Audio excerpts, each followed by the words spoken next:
KSP of AgCl at 25 degree centigrade given है, KSP at 35 degree centigrade given है, delta H and delta S for the reaction AgCl forming Ag plus and Cl minus ions find out करना है. Now delta G at 298 Kelvin will be equal to minus 2.303 RT log KSP. R की value हो जाएगी 8.314 joules per kelvin पर मोल और temperature की value हो जाएगी 298 केल्विन. KSP की वैल्यू है 1.782 into 10 to the power minus 10.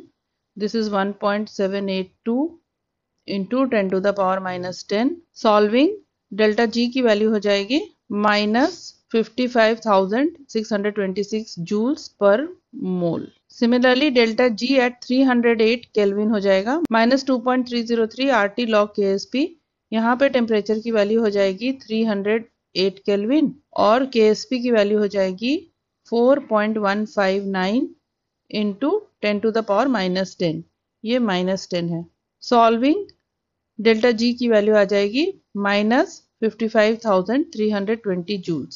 अब delta G is equal to delta H minus T delta S. Delta G की वैल्यू है, this will be plus 55,626.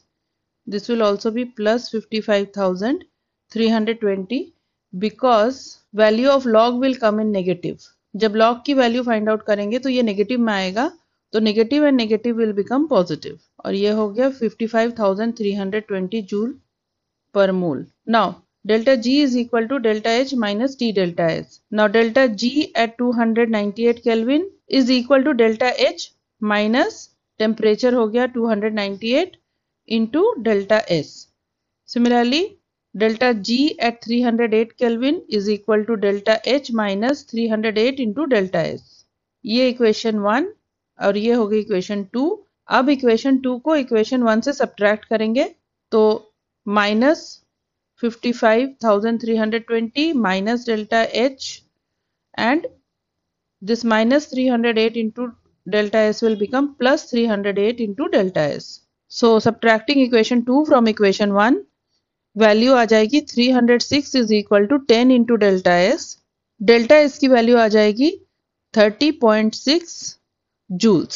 Now putting the value of delta S in equation 1, this becomes 55,626 is equal to delta H minus 298 into 30.6. Solving delta H की value आ जाएगी 64,744.8 joules per मोल और इसको kilo joule में convert करेंगे तो ये हो जाएगा 64.745 किलो जूल पर मोल.